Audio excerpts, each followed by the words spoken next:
everyone, so today I'm going to teach you about Photoshop as I create a flat landscape.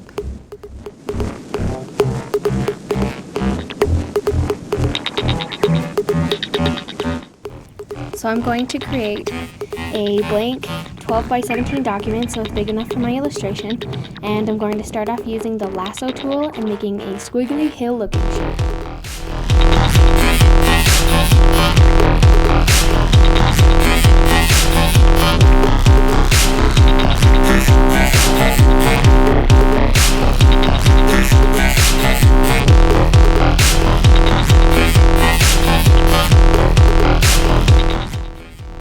Another great tool to use is a pen pad, which is what I use for my illustrations. Using the mouse is okay, but if you really want to get in depth, I would definitely check out one of these, and there are several different kinds that you can get off of Amazon for pretty decent prices. The lasso tool is pretty useful in the aspect that you can add more or take away something from a current shape, like how I just added a portion to the hill. I can even add details to certain things, which can also really help with shading and highlights on an image. Other features like liquefy that I used on the disintegration effect is also a really cool one to play with. Or you can create something like a double exposure effect with which doodles around with the channels in Photoshop.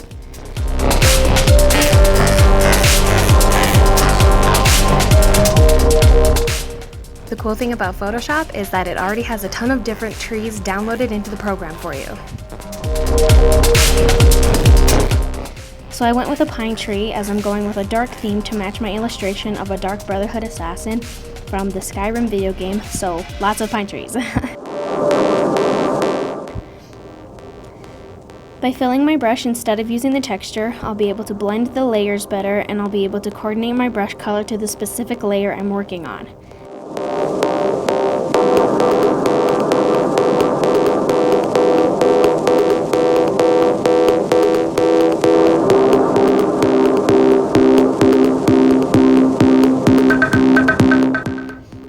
Now that I have my brush created, I'm going to add trees onto the hill layers I've already created.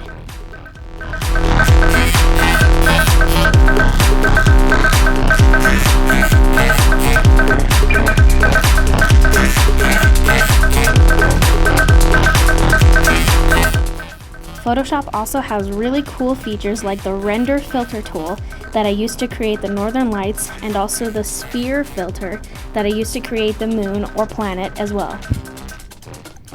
Photoshop also has different effects that you can attach to certain layers in a project and mess with the levels and curves effects, which deal a lot with different brightness and darkness levels.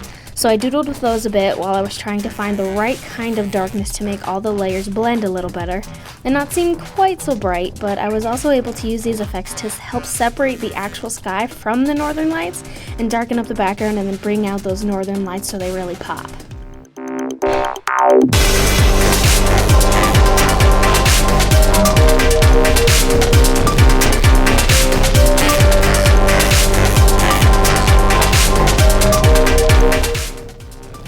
The other thing I really like about the Adobe programs is that most of the time the files are compatible with each other, so I can bring an Illustrator file into Photoshop and vice versa, which works out really nice when I need to finish out my project and bring a Photoshop background into Illustrator.